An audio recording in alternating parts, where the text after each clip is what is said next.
కార్యక్రమాన్ని ప్రారంభించే ముందు స్వామి వివేకానంద చిత్రపటానికి వారు పూలమాల వేయాల్సిందిగా డాక్టర్ రాజశేఖర్ గారిని ఆహ్వానిస్తా ఉన్నాను.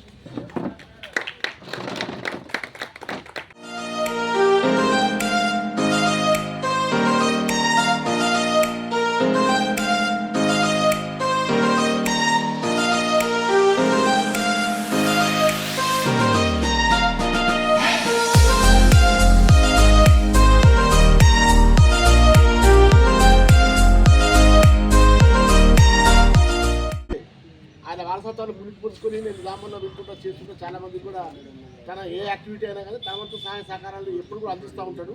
అటువంటి జీవులు యువకుల్లో ఉండాలి. అంటే చాలామందికి ఎప్పుడు కొంచెం వెదర్ బాగా లేకపోవడం వల్ల పార్టిసిపేషన్ చాలా తక్కువ ఉంది. ముఖ్యంగా కూడా అందరూ యువకులే కాబట్టి చిన్న అడ్వైస్ అంటే మాతరం అయిపోయింది, ఇప్పుడు మీతరం వస్తుంది కాబట్టి చుట్టుపక్కల గ్రామాలలో అటు ఇందాక హరీష్ చెప్పిండు కామారెడ్డిలో కానీ మన పక్కన రామడుగు కానీ ఎల్లవడిపల్లి కానీ గ్రామాలలో యువజన సంఘాలు చాలా స్ట్రాంగ్, పాలిటిక్స్ అతీతంగా ఇటువంటి కార్యక్రమం రాజకీయాలకు అతీతంగా ఉంటుంది కాబట్టి యువజన సంఘాల పార్టిసిపేషన్ చాలా ఎక్కువగా ఉండాలి. ఎందుకో ముందు మన గ్రామంలో ఈ యువజన సంఘాలు స్ట్రెంథన్ చేయాలి. చాలా గ్రామాలలో యువజన సంఘాలు బాగా స్ట్రెంథన్ అవుతాయి. ఈ గణేష్ మండలి కానీ మిగతా వాటి ఎట్టుంటాయో ఈ స్వచ్ఛంద కార్యక్రమాలు కూడా యువజన సంఘాలు తోడ్పాటు చేస్తే అవి చాలా ముందుకెళ్ళే అవకాశం ఉంటుంది. ఇప్పుడు నవీన్ రెడ్డి గారు కూడా ఫుడ్ బ్యాంక్ ఏర్పాటు చేసి ఎంత చేస్తారు అందరం అభినందించాలా. మన గ్రామం నుంచి ఒక రచనా రంగంలో కానీ ఒక చిత్రలేఖనంలో కానీ ఆయన ఒక సామాజిక దృక్పథం ఉంది. ఆయన ఒక సామాజికవేత్త, సమాజంలో అనేక విషయాల పట్ల ఆయనకు ఒక అవగాహన ఉండి నిరంతరం పరిశోధిస్తున్నాడు కాబట్టి మన మధ్యన ఉంటాడు కాబట్టి మనకు చాలా చిన్నగా కనిపిస్తాడు.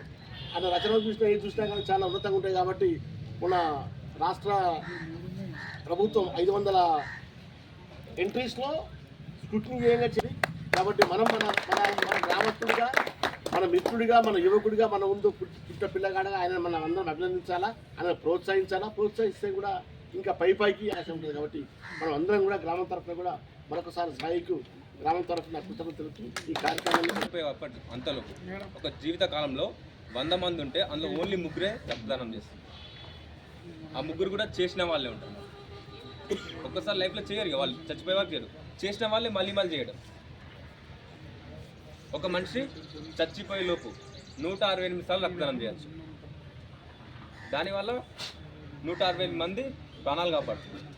అన్ని దానాలకి ఏ దానం గొప్పదంటే మనం అన్నదానం అంటాం మ్యాక్సిమం. అయితే అన్నదానం అంటే ఒకరోజు ఆకలి తీరుస్తుంది, ఒక పూట.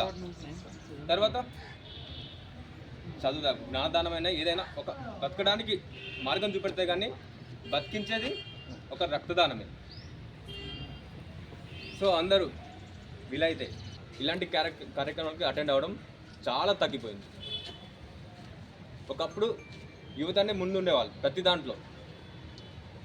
ఫోన్ కాలంలో ఇవన్నీ పక్కన పెట్టేసి వేరే వాటికి అడిక్ట్ అవుతుంది. తాగడం, జల్సాలు చేయడం, ఎంజాయ్ చేయడం. కానీ సమాజానికి ఉపయోగపడే పనిలో దేంట్లో ఇది పార్టిసిపేట్ చేయడం తక్కువ. దీనివల్ల మన గురించి మనం కాకుండా పక్క వాళ్ళ గురించి కూడా ఆలోచించకుండా అయిపోయింది. సార్ చెప్పారు రక్తదానం ఎంత ఇంపార్టెంటో. ఇంకా ఇక్కడ మనం రక్తదానం ఇంకా తలసేమియా పిల్లల కోసం కూడా చేస్తాము. ఆ పిల్లలకి మనం 2-3 వారాలకు ఒకసారి పక్కా రక్తదానం చేయాల్సి ఉంటుంది. నెలకి 2 సార్లు. అంటే వాళ్ళకి అది రక్తం ఇవ్వకపోతే వాళ్ళు బతకలేరు. అంటే మనం ఆ చిన్నపిల్లల ప్రాణం నిలబెట్టిన వాళ్ళం అవుతాం. సో ఇప్పుడు మేము రోడ్ సేఫ్టీ అవేర్నెస్ కూడా చేస్తున్నాం. ఈ మంత్ మనకు చాలా యాక్సిడెంట్లు అవుతున్నాయి.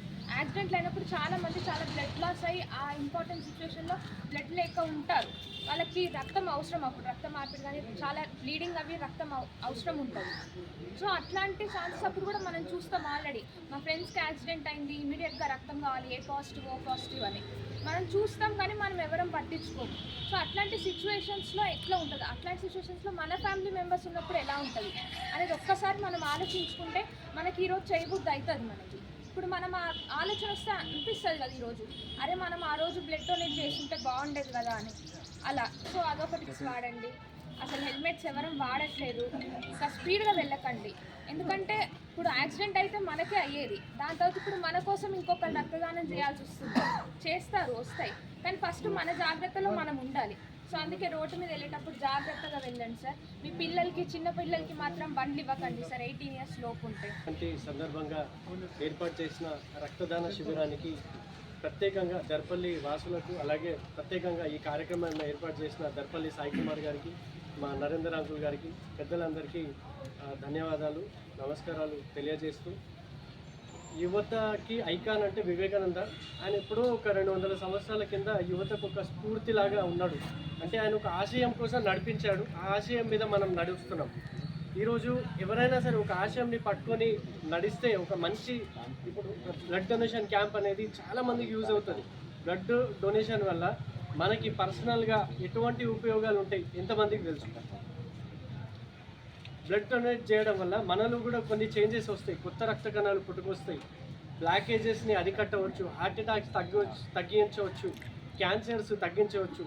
సో ఇట్లాంటి చాలా రకాలైన ఉపయోగాలు కూడా ఉంటాయి. కాకపోతే బ్లడ్ ఇవ్వడం అనేది ఒక తప్పులాగా భావిస్తారు చాలామంది. నేను బ్లడ్ ఇస్తే ఏదో అయిపోతా, దానివల్ల నేను వీక్ అయిపోతాను, ఇంకో అన్ని అపోహలు ఉంటాయి.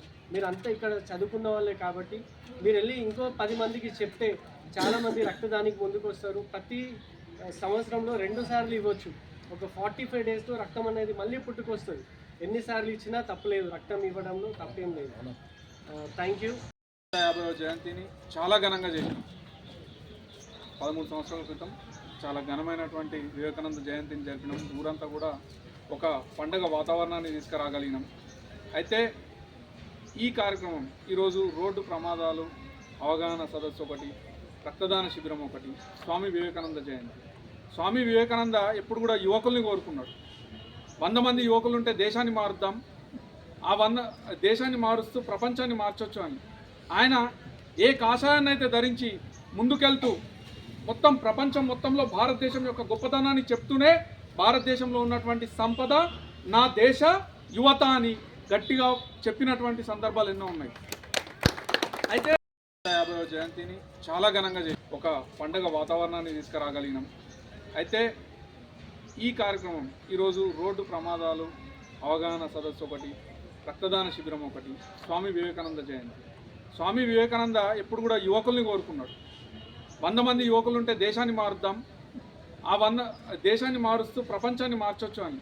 ఆయన ఏ కాషాయాన్ని అయితే ధరించి ముందుకెళ్తూ మొత్తం ప్రపంచం మొత్తంలో భారతదేశం యొక్క గొప్పతనాన్ని చెప్తూనే భారతదేశంలో ఉన్నటువంటి సంపద నా దేశ యువత అని గట్టిగా చెప్పినటువంటి సందర్భాలు. వారు దైవ సేవ చేసినట్టే అని చెప్పేసి వారి యొక్క ప్రవచనాల్లో ఎన్నోసార్లు చెప్పడం జరిగింది. ఒక స్వామి వివేకానంద 36 సంవత్సరాలు బతికినటువంటి స్వామి వివేకానంద గారి ప్రవచనాల్ని, వారి యొక్క ఆశయాల్ని మనము గత 200 సంవత్సరాలుగా కొనసాగుతున్నా కూడా వారి యొక్క ఆలోచనల విధానంగానే మనం మారుతూ వస్తున్నాం. వారి ఆలోచనల విధానంగా మనం మన సేవను చేస్తూ పోతున్నాం. కాబట్టి అంటే ఒక గొప్ప వ్యక్తి యొక్క ఆలోచనలు మనం ఇంకా ఎన్ని వేల సంవత్సరాలైనా స్వామి వివేకానంద గారు ఉంటారు. అట్లాగే వారి యొక్క ఆలోచనల్ని మనం మన లోపల నింపుకుంటూ మన యువత తరఫున మనం చేయాల్సినటువంటి కార్యక్రమాలు చాలా ఉన్నాయి. లేదా 100 days ఏదైనా అయింది అనగానే, ఏదైనా యాక్సిడెంట్ కానీ ఏదైనా ఉంది అనగానే రక్తదానం చేయడానికి ముందటికెళ్తాం. అయితే మన బ్లడ్ గ్రూప్ మనకు తెలిసి ఉండాలి. ఖచ్చితంగా మనము రక్తదానం చేయడానికి ఎప్పుడు వెనకాడొద్దు. దయచేసి ప్రతి ఒక్క యువకుడికి నేను కోరేది ఒకటే, ఈరోజు ఒక మంచి కార్యక్రమం, దీన్ని మనం ముందరికి తీసుకెళ్లాల్సినటువంటి అవసరం ఉంది. అందరికి కూడా ప్రత్యేక ధన్యవాదాలు. ఎందుకంటే ఒకరి రక్తదానం ఎంతో మందికి ప్రాణాన్ని కాపాడే విధంగా ఉంటుంది. కాబట్టి అందరూ కూడా ఇదే విధంగా ముందటికి సాగి దేశంలో ఉన్నటువంటి ఆపదలు ఉన్నటువంటి ప్రతి ఒక్కరికి రక్తం అందే విధంగా మనమందరం ముందరికి సాగాలని కోరుకుంటూ, అదేవిధంగా గతంలో మన స్వామి వివేకానంద గారు దేశం యొక్క మన దేశ సంపద కానీ దేశ నాగరికతను కానీ ప్రపంచ దేశాలకు సాటి చెప్పినటువంటి స్వామి వివేకానంద గారికి ప్రత్యేక ధన్యవాదాలు. అలాగే ఆయనను అనుసరిస్తూ మనమందరం కూడా ముందడికి సాగాలని చెప్పేసి ప్రతి ఒక్కరిని కోరుకుంటూ ఈ యొక్క అవకాశం ఇచ్చిన బ్లడ్ డొనేషన్ క్యాంప్కు ముఖ్యంగా ఇక్కడికి ఇచ్చేసినటువంటి పవన్ కళ్యాణ్ సార్ గారికి, మేడం గారికి, ప్రధాన గారికి, రాజశేఖర్ సార్ గారికి, మేడం గారికి, తర్వాత సామాజిక బాధ్యతతో మీరందరూ ఇక్కడికి వచ్చి మీ వంతుగా సహకారం అందించడానికి ముందుకొచ్చిన మీకు తర్వాత ఈ కార్యక్రమాన్ని ముందుకు తీసుకుపోవడంలో బాలకృష్ణ, శ్రీకాంత్ కానీ, క్రాంతి కానీ, హరీష్ అన్న కానీ, తర్వాత మోహన్ కానీ, మురళి కానీ విజయవంతంగా కొనసాగుతుంది. వారందరికీ కూడా ధన్యవాదాలు తెలుపుతున్నా. ఇక ముందు కూడా దర్పల్లో అనేక సామాజిక కార్యక్రమాలను చేసుకుందాం, సామాజిక బాధ్యతలు ఉందాం.